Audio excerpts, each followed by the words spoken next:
afternoon and welcome to Weather-weenies. I'm Dana Osgood. This is Ryan Breton. We did not have a show yesterday, but we are back in action today. Good to be here on Friday. Yeah, we were a little busy yesterday, and Yes. we record this, as we've mentioned before, 3:30, so there's just a lot going on. Yeah, a lot of weather happening, and it was like approaching during that time. So we just decided to forego the show for the day. You did the little stream special instead, as I was sort of setting things up for the shows later. But you know what? That's okay.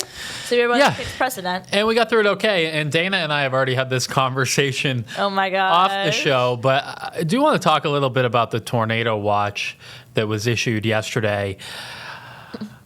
Where do we begin? So it's almost a little bit like a curse.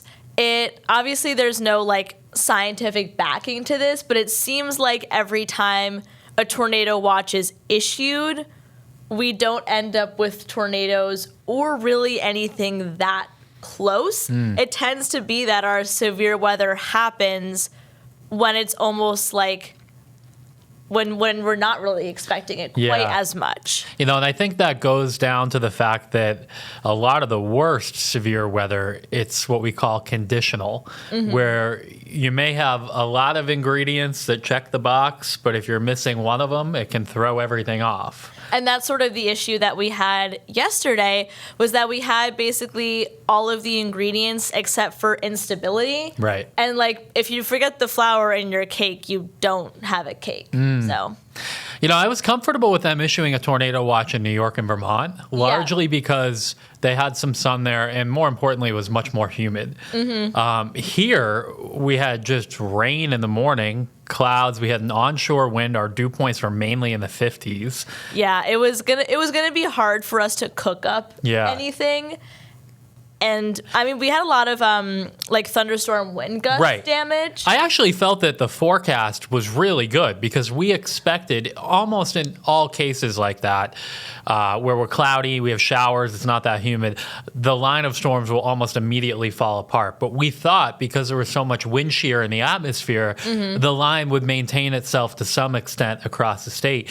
And that's what happened. Yeah, it would have been more appropriate for them to issue a severe thunderstorm watch for New Hampshire and Maine. Which I feel like they almost never do. Right. It's sort of like you skip level 1 and go straight to level 2. Yeah. Which then, of course, like hearing tornado watch, where in Maine they don't happen very often, I feel like everyone gets like into a tizzy about it. And we were trying to be like, no, wait. Yeah, we were very, very careful to say that this is not going to be a day with a tornado outbreak. Yeah, and I know we were discussing with the National Weather Service, there was like one spot that was like almost could have been tornado warned, but it was like slightly under the threshold once you consider like the environment that it was in.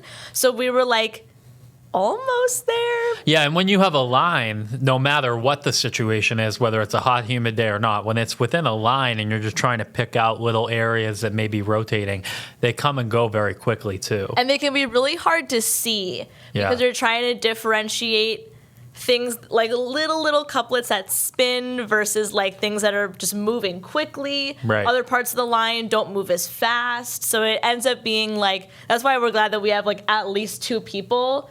Because we're trying to do like 1,000 things at the same time. Yeah, it's always challenging when you're alone in something like that. So it was good that both of us were here. And so those like tornado outbreaks always tend to happen on the weekend. And I know. Well, and that's, you know, I think you know this story. I started here, and some people will remember this, in 2017. I originally was just part-time weekend nights, and I needed a job, and Todd knew I needed a job, and he's like, well, we have this opening, but it's just part-time. I was like, I'm in. Say less. Right. Excuse me. And I had met with the news director at the time after doing like 4 weekends probably, and just said, hey, you know, I'm looking for a full-time job. I'm interviewing other places. I didn't want to leave New England, and I always really liked this station in Maine and all that. So I was hoping something would work out. And she's like, oh, well, we just don't have it in our budget that this position's been part-time. So I didn't take it personally or anything.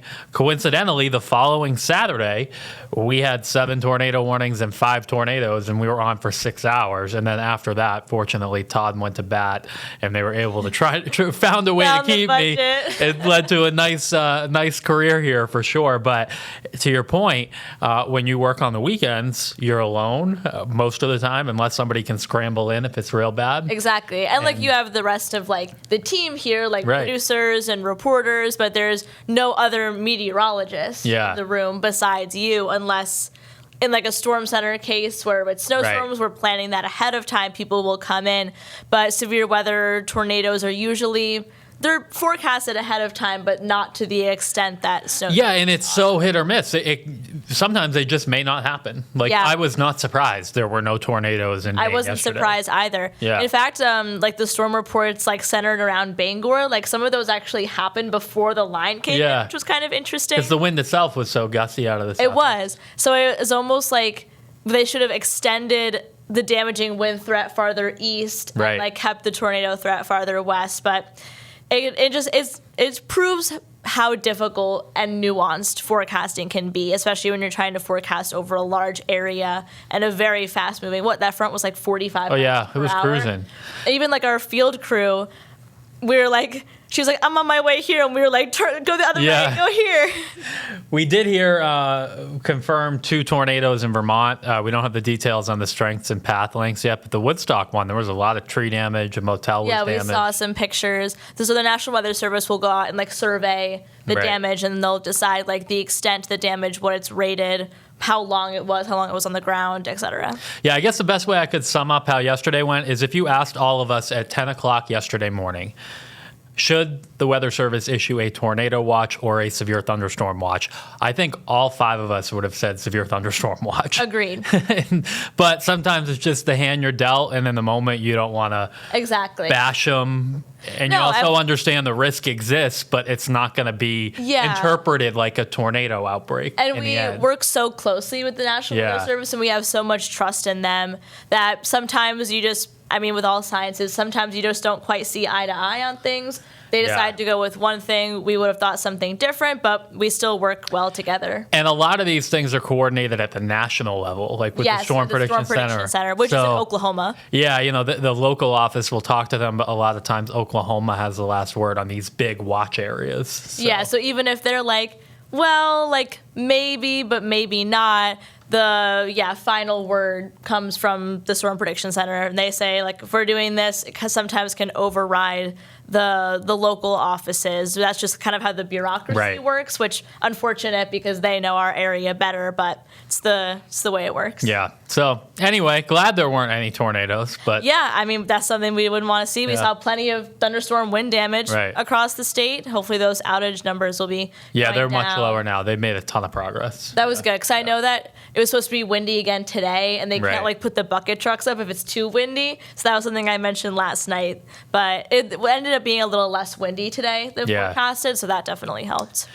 Quick look at the 7-day. Our weather pattern, nothing hot, nothing humid, just kind of normal-ish. Like early summer Maine feels. I think it's still breezy on Saturday, northwest wind with a chance. Like land breeze. Yeah. So we won't pick up the sea breeze. Right. So that's why like coastal temps will be a little warmer, but a little pop-up shower. Activity. Yeah, and of the 2 days, it looks like Sunday has a better chance for a shower or maybe even a rumble of thunder.